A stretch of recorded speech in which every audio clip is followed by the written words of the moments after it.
इस समय पश्चिमी एशिया के हालत चिंताजनक है। इसका पूरे विश्व की अर्थव्यवस्था पर, लोगों के जीवन पर बहुत ही विपरीत असर हो रहा है। भारत के सामने भी इस युद्ध ने अप्रत्याशित चुनौतियां खड़ी कर दी है। युद्धरत और युद्ध से प्रभावित देशों के साथ भारत के व्यापारिक रिश्ते हैं। जिस क्षेत्र में युद्ध हो रहा है वो दुनिया के दूसरे देशों के साथ हमारे व्यापार का भी एक महत्वपूर्ण रास्ता है। विशेष रूप से कच्चे तेल और गैस की हमारी जरूरतों का एक बड़ा हिस्सा यही क्षेत्र पूरा करता है। अध्यक्ष जी, इस युद्ध के कारण दुनिया में जो कठिन हालात बने हैं उनका प्रभाव लंबे समय तक बने रहने की आशंका है। इसलिए हमें तैयार रहना होगा, हमें एकजुट रहना होगा। हम कोरोना के समय भी एकजुटता से ऐसी चुनौतियों का सामना कर चुके हैं। अब हमें फिर से उसी तरह तैयार रहने की आवश्यकता है। आज दुनिया एक नई मोड़ पर खड़ी है। दूर कहीं मिडिल ईस्ट में जंग चल रही है। इजराइल और ईरान के बीच टकराव लगातार बढ़ता जा रहा है। मिसाइल गिर रहे हैं, शहर के शहर जल रहे हैं। लेकिन सवाल ये है कि क्या सिर्फ वही देश है जो इस जंग को महसूस कर रहे हैं या इसका असर हम सब पर पड़ रहा है। इंडिया एक ऐसा देश जो इस वॉर का हिस्सा भी नहीं है, फिर भी हर दिन इस वॉर के बोझ को उठा रहा है। आज इंडिया में कई लोग कहते हैं वॉर ही सॉल्यूशन है, पाकिस्तान से वॉर होनी चाहिए, चाइना को जवाब दो, हम पावरफुल हैं। लेकिन क्या ये पूरी सच्चाई है? क्योंकि वॉर सिर्फ गन्स या टैंक से नहीं होती, वॉर इकोनॉमी से होती है, वॉर ग्लोबल चेन से होती है, वॉर आम आदमी के जेब से होती है। सोचिए, कल मिडिल ईस्ट से ऑयल आना बंद हो जाए। इस बार जब आप पेट्रोल पंप पर पेट्रोल भरवाने जाएं तो अचानक से प्राइस 20 से 30 रुपये बढ़ जाए, डीजल महंगा हो जाए। इसका सबसे बड़ा इम्पैक्ट क्या होगा? ट्रांसपोर्टेशन रुक जाएगा, दुनिया रुक जाएगी। इंडिया अपना लगभग 85% क्रूड ऑयल इंपोर्ट करता है, लगभग 60% एलपीजी इंपोर्ट करता है, जिसमें से 90% एलपीजी स्ट्रेट ऑफ हॉर्मुज से पास होते हैं। क्योंकि डोमेस्टिक प्रोडक्शन बहुत कम है और कंजप्शन बहुत ज़्यादा हाई है। इसी तरह fertilizers, chemicals, plastics, diamonds, marbles, food items और डिफेंस ऐसी कई सारी चीज़ों के लिए हम मिडिल ईस्ट पर डिपेंड हैं। इसका मतलब है कि जहां वॉर चल रही है वहीं से हमारा जीवन चल रहा है। अगर कल स्ट्रेट ऑफ हॉर्मुज कम्प्लीटली बंद हो जाए और ये सप्लाई रुक जाए तो इंडिया के पास कुछ हफ्तों का स्टॉक बचेगा, चाहे वह ऑयल का हो, एलपीजी का हो या फर्टिलाइजर्स का हो। लेकिन इससे पहले कि इंडिया की आने वाली कंडीशन पर बात करें, सबसे पहले स्ट्रेट ऑफ हॉर्मुज को समझना बहुत ज़रूरी है। स्ट्रेट ऑफ हॉर्मुज एक बहुत ही नैरो समुद्री रास्ता है जिसके नॉर्थ में ईरान और साउथ में ओमान है, जिसकी चौड़ाई मात्र 33 किलोमीटर है और उसमें भी शिपिंग लेंथ सिर्फ 3 किलोमीटर का है, यानी एक साइड से आना और एक साइड से जाना। दूसरे वर्ड में कहे तो ये दुनिया का सबसे इम्पोर्टेंट ऑयल हाईवे है। पूरी दुनिया का 20% से ज़्यादा ऑयल इसी रास्ते से गुजरता है। हर दिन करोड़ बैरल्स ऑफ टैंकर्स यहाँ से गुजरते हैं। दुनिया की आधी इकोनॉमी इसी 3 किलोमीटर के पतले रास्ते पर डिपेंड करती है और यही स्ट्रेट ऑफ हॉर्मुज अभी वॉर के टाइम दुनिया के लिए सबसे बड़ा खतरा बना हुआ है।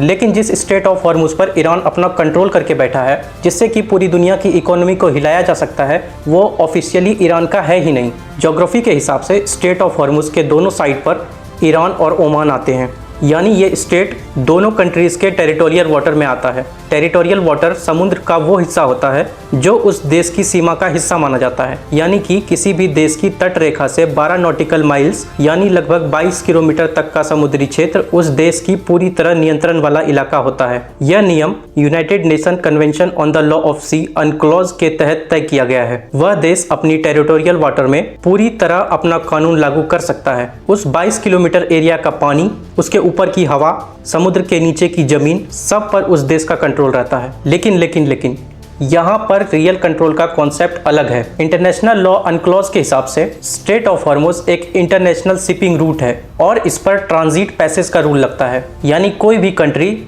जैसे इंडिया, चाइना, यूएसए एक्सेट्रा इस रूट से फ्रीली अपने शिप्स को मूव करा सकते हैं। Saudi Arabia, Iraq, UAE, Kuwait, ये वो कंट्रीज़ हैं जिनके ऑयल और एनर्जीज दूसरे कंट्रीज़ में यहाँ से सप्लाई होते हैं और जाते कहाँ हैं? India, China, Japan, Europe. लेकिन इस पूरे एरिया में ईरान का एक स्ट्रॉन्ग इन्फ्लुएंस है। स्ट्रेट ऑफ हॉर्मुज का नैरो पार्ट ईरान के पास है। ईरान की नेवी और मिलिट्री का इस पूरे एरिया में ज़बरदस्त कंट्रोल है। कागज़ पर यह रास्ता सबका है, लेकिन हकीकत में इसका कंट्रोल टेंशन के वक्त ईरान के पास होता है। स्ट्रेट ऑफ हॉर्मुज किसी एक देश का नहीं है, लेकिन जब वॉर का टाइम आता है तो कंट्रोल कानून से नहीं बल्कि पावर से डिसाइड होता है। सिंपल वर्ड में समझिए कि अगर दुनिया एक बॉडी है तो स्ट्रेट ऑफ हॉर्मुज उसकी मेन आर्टरी है और अगर आर्टरी ब्लॉक हो जाए तो पूरा सिस्टम कोलैप्स कर सकता है। ये सिर्फ समुद्री रास्ता नहीं, ये दुनिया की इकोनॉमी का लाइफ लाइन है।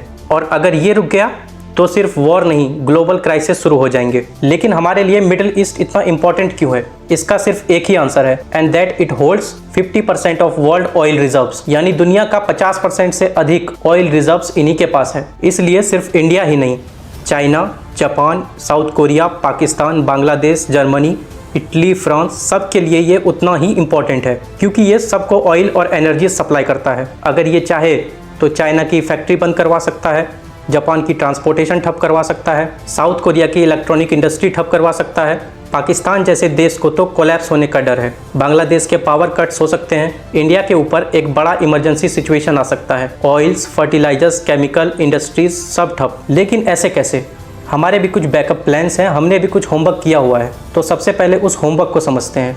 सबसे पहले मोस्ट इंपॉर्टेंट ऑयल से शुरू करते हैं। स्ट्रेट ऑफ हॉर्मुज से दुनिया भर का 30% से ज़्यादा ऑयल ट्रांसपोर्ट होता है। इंडिया अपने यूज़ का 85% क्रूड ऑयल इंपोर्ट करता है, लेकिन इस 85% में से 35 to 45% oil he straight of Hormuz से पास होता है। यानी कि इंडिया फुली स्ट्रेट पर डिपेंड नहीं है, बल्कि इंडिया ने अपने सप्लाई सोर्सेज को डाइवर्सिफाई किया हुआ है। इस डाइवर्सिफिकेशन में इंडिया का सबसे बड़ा पार्टनर रशिया है, जहाँ से काफ़ी चीप ऑयल मिलता है, वो भी डिस्काउंट के साथ, जो स्विस कैनाल के थ्रू अरेबियन सी होते हुए इंडिया पहुंचता है।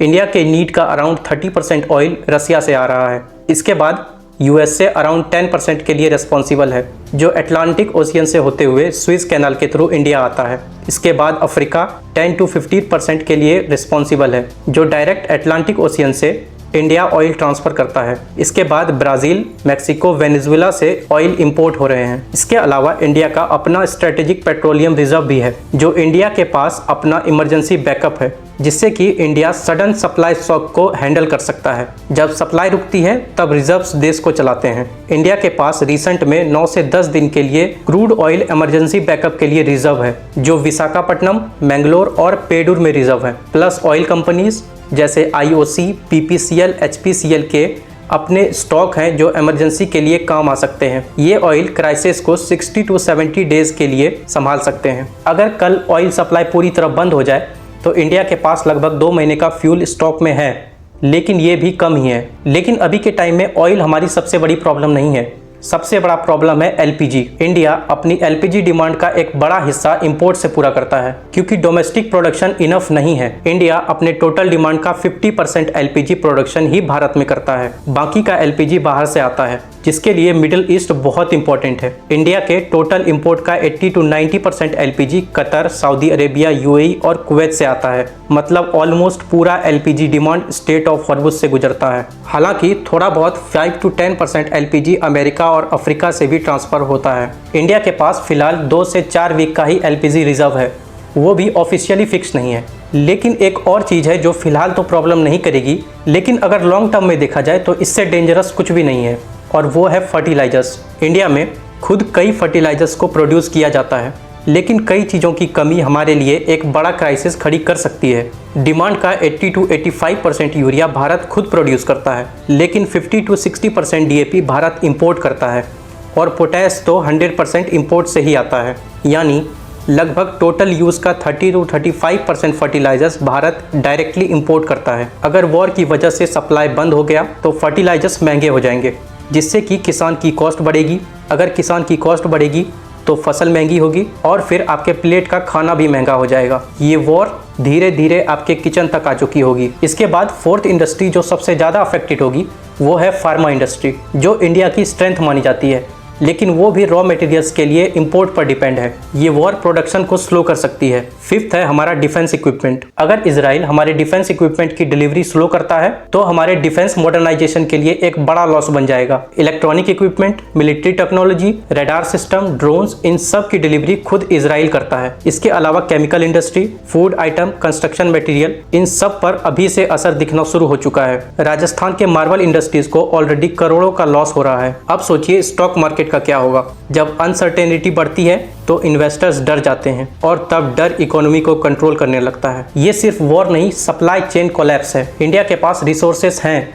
लेकिन अनलिमिटेड नहीं। जंग अगर लंबी चली तो सबसे बड़ा सवाल ये नहीं होगा कि कौन जीता, बल्कि ये होगा कि कौन कितने दिन टिक पाया। फिलहाल के लिए straight of Hormuz completely open भी नहीं है और फुली क्लोज्ड भी नहीं है। इस सिचुएशन को कहते हैं कंट्रोल्ड या रेस्ट्रिक्टेड चोक पॉइंट। ईरान ने पहले इस रूट को कंप्लीटली ब्लॉक कर दिया था ड्यूरिंग वॉर, लेकिन फिलहाल के लिए कुछ शिप्स जा रहे हैं, बट स्ट्रिक्ट कंट्रोल और परमिशन के साथ। शिप्स को ईरान के परमिशन से ही पास करना पड़ रहा है। वॉर अभी पूरी तरह खत्म नहीं हुआ है, लेकिन फिलहाल फुल स्केल फाइटिंग को रोककर टेम्पररी सीज फायर चल रहा है। यूएस से इजराइल ईरान के बीच फिलहाल 2 हफ्ते का सीज फायर हुआ है। इसका मतलब बड़ी मिलिट्री स्ट्राइक्स टेम्पररी के लिए रोक दिया गया है, लेकिन ग्राउंड रियलिटी कुछ और है। सीज फायर फ्रेजाइल है, यानी कभी भी टूट सकता है। इजराइल ने बोला है कि वो फिर से कभी भी अटैक कर सकता है। लेबनान और दूसरे एरिया में अभी भी स्ट्राइक्स हो रहे हैं। इसके अलावा गल्फ कंट्रीज में भी मिसाइल्स और ड्रोन अटैक्स हुए हैं।